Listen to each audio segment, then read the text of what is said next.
Good morning, ladies and gentlemen. You're all very welcome to the round room or the pillar room of the Rotunda Hospital, a place steeped in the history of Dublin and a place steeped in the history of this country. My name is Charlie Bird. I'm the chairman for today's proceedings. I was asked last week if I would chair this gathering. I was asked by somebody who I couldn't say no to, but I was more than happy to be here this morning. In a way, I'm a child of the 60s. I remember Selma. I remember the civil rights marches in Ireland, in America. I remember the anti-apartheid movement in Ireland. But one of the first jobs I had, one of the people I worked with, this young man struggled every day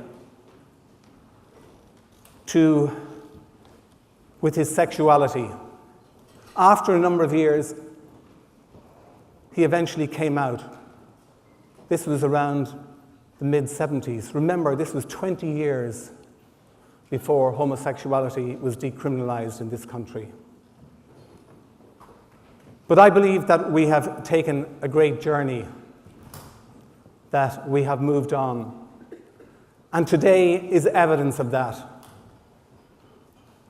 This is, for me, a bottom-up campaign. This is the people looking for marriage equality. And it has come from the Constitutional Convention.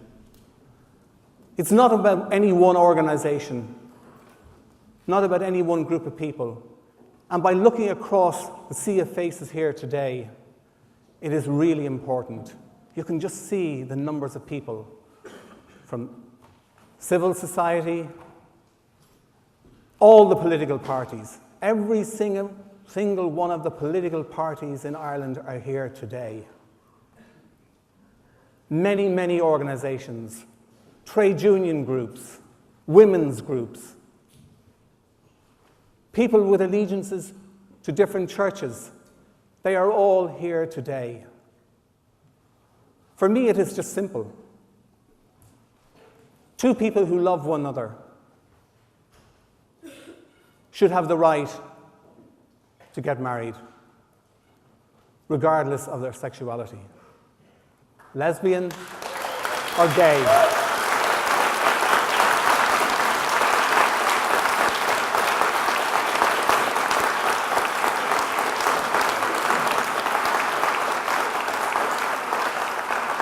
So if we just remember one thing, it's that the sky's not going to fall in. It's not going to fall in.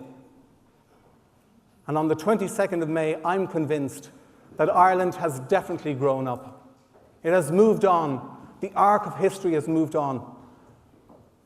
In 1973, just remember, in 1973, when a woman got married, she had to give up her job in the civil service. People forget that. We have moved on, and I believe that there is an innate goodness and kindness and honesty in the Irish people, and that is what is going to win this day.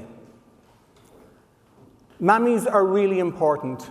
So it's not just for the couples, it is also for their friends and for their families, for mothers and fathers and uncles and aunties. And we all know someone, every single one of us, not just the people who are in this room, who are committed in many ways, but outside in the broader community. We all know somebody. So I say a yes vote on the 22nd of May. But far more important than anybody else in this room are the four people who are sitting up here, whom I'm about to talk to for a few minutes. And I'm asking you to bear with me just for a couple of minutes so you can hear their stories.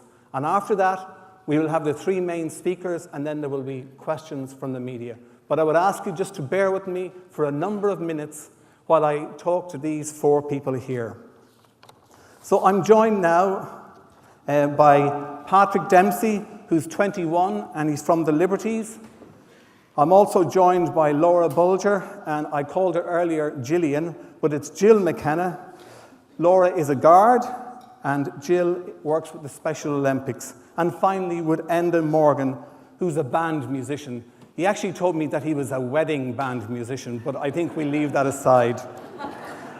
But I want to talk to these people about why it is important for them, the significance of this day for them. So if we can start with Laura and with Gillian.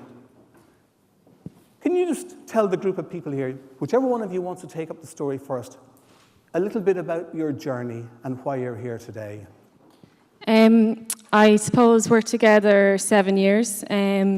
We were good friends before we got into a relationship. So I can say that I'm going to spend the rest of my life with my best friend. We had a civil partnership almost 2 years ago. Yeah, we discussed whether to have a civil partnership or not. We were kind of saying, will we just wait until we could have, full civil marriage equality? But then there were certain, rights and protections afforded to us by civil partnership, and it was really important that, we look out for each other in that sense. So that's why we decided to have a civil partnership. But, it was kind of like a stopgap really until we can have full civil marriage and full rights and protections for each other, and that's really important to us. So on the 22nd of May, you want everybody in this country to vote yes. A vote in yes, what would it mean for you, and what would it mean for your families? I suppose both of our siblings have had weddings. They both got married, and my other siblings are in relationships with people, and our families see our relationship exactly the same and equal as they do our siblings. So I suppose for us it would be really important that this law comes through so that we can be protected and have the same protections as our siblings do, and our friends and our families. Yeah, our families don't see us as any different, and don't see our relationship as any different. And they, people casually say, "Oh, well, you're married," and we have to say, "Well, we're not quite married. It's civil partnership, and it's not the same. But hopefully someday we will be able to be married, and it won't be an issue at all." So what you want is that final recognition of the love which you have for one another. Yeah, it's very important to us, and. We're lucky enough we're here today, and we have a voice and we can use our voice. There's a lot of people around the country who don't have a voice, people who are struggling with their sexuality, and it's not easy. It's a lot to get your own head around, never mind trying to, get everyone else to accept who you are as well. And this could be a very important step to say, you know what, you're just as good as everyone else, you're just the same as everyone else, and that's all we're asking for. And so it's really, really important that we have a yes vote. There you are. That's their story. Thank you very much, Laura and Jill.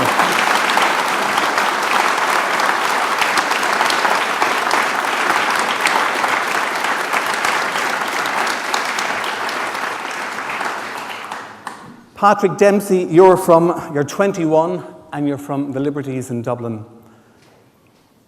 What has you here today? Well, I guess it's about 6 or 7 years since I've come out now at this point, and in those years since I've come out, I went to school, I've made friends, gay friends, thanks to a service I belong to, but I guess my journey in school was quite difficult. I experienced a lot of bullying in school almost every day. I eventually left school without a leaving certificate because the bullying was really bad, and that kind of led me to becoming impassioned about an issue like this and other issues about equality, because I see a sheer sense of frustration around people that are just like me, who are having to continue to fight all of the time, constantly, just to prove that they're deserving of equal rights, equal aspirations, and equal futures to their siblings, their friends, and their peers. And how important would a yes vote be for you on the 22nd of May?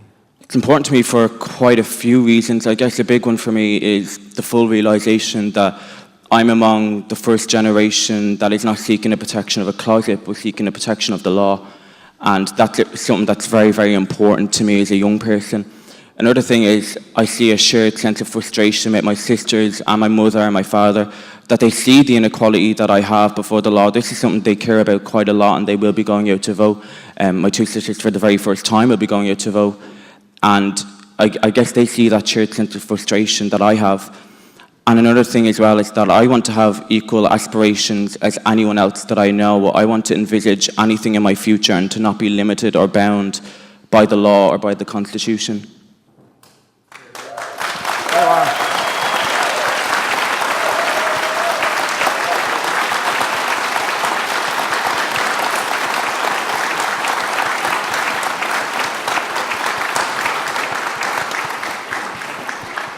You're some one man, Patrick. Fair dues to you. You're bloody brilliant.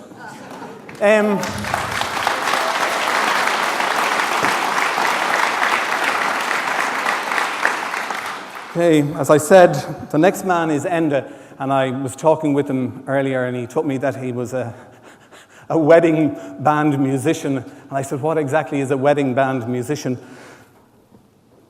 But Enda's story is also important. Enda Morgan's story is also important. Enda, just tell us why you're sitting on this stage today. Okay. I'm sitting here because of my daughter. I'm a married man with 4 children. I'm married 30 years. And my eldest daughter is Rachel. She's 27 years of age. And about 5 years ago, Rachel came out to myself and my wife. And it was a very harrowing evening when that happened. Not from the point of view that Rachel is gay. My eldest brother is also gay. So Rachel knows that I, for a long time, have had a touching point with the gay community.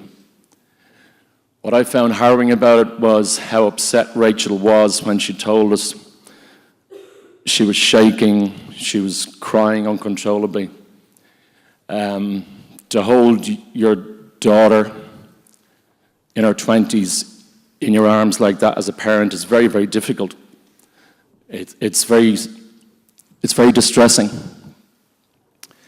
And what distressed me most was that Rachel bottled this up for quite a number of years before she came to me, even though she knows that I know a lot of people in the LGBT community. So what frightened me even more than that was the fact that if that was how Rachel felt, how are other people out there feeling that don't have a parent that would be so understandable or amenable to what she's about to impart? And I asked Rachel about it, and she said, Dad, yes, there are many, many, many people out there who have still not come out to their closest, to the nearest and dearest. And this is why this referendum is so important. It's so important to bring us up another step on the ladder, an extra 2 steps, 3 steps, 4 steps. We can't have our children. Rachel suffered from anxiety and panic attacks. She suffered from them for over a year, and we couldn't figure out where this was coming from. And from the day that Rachel told me, it all stopped. She's just blossomed and flourished.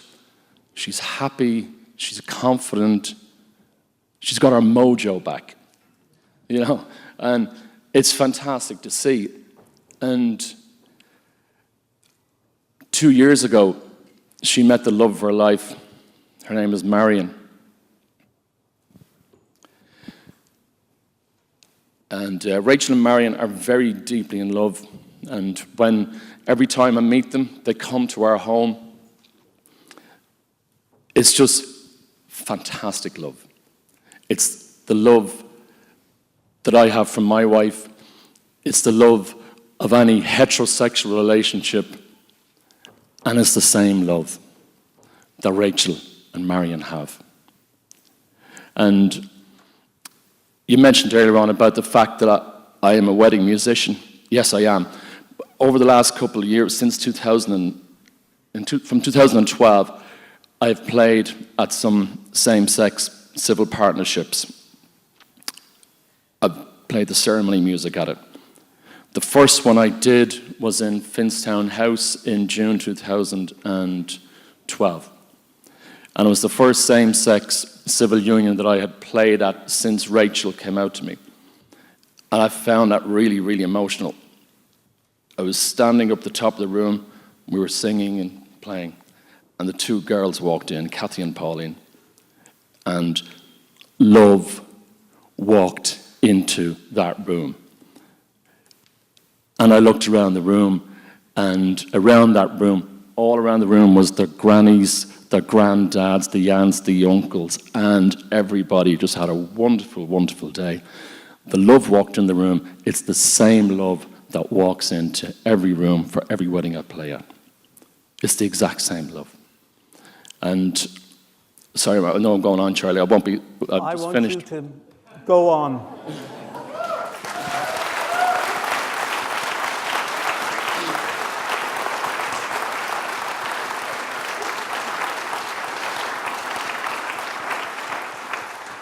The real point I'm trying to get across here is that I think this will be such progress. Just please, let's continue to destigmatize and to make our children more comfortable. Don't bottle it up. Don't live in this anxiety, because every one of us here has a touching point with somebody within the LGBT community. Every one of us.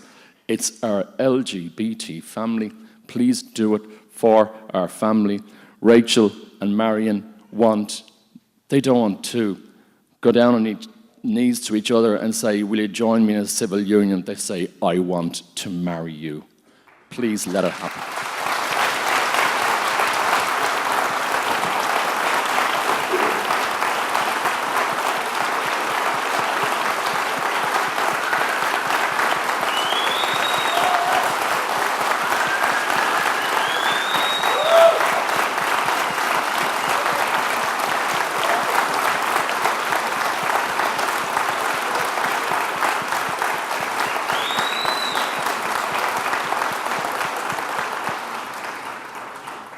All I can say, it's a sort of a goosebump moment.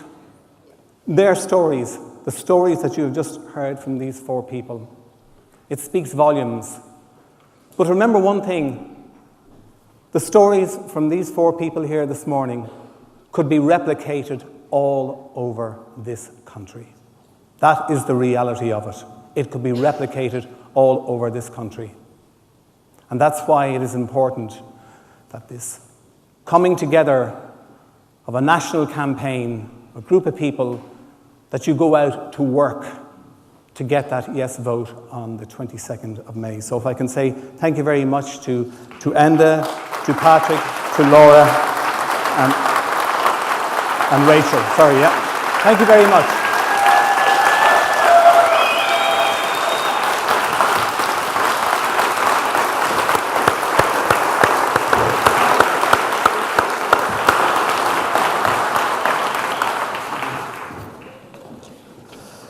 Okay, we're going to move on, but as I said earlier, there are many, every political party in the country is supporting this campaign. There are many organisations. I'll name just some of them. I'm not going to name, it would take the whole day, by the way. The Irish Congress of Trade Unions, the National Women's Council of Ireland, FLAC, Men's Development Network, the INTO, SIPTU, CPSU, Pave Point, and there are equality groups all over this country. And there are politicians from all the political parties here this morning, and we agreed we're not going to name them. They are here. They know why they're here themselves in their heart. But I will mention one person who couldn't be here because he's sick in hospital today, and that's Senator David Norris.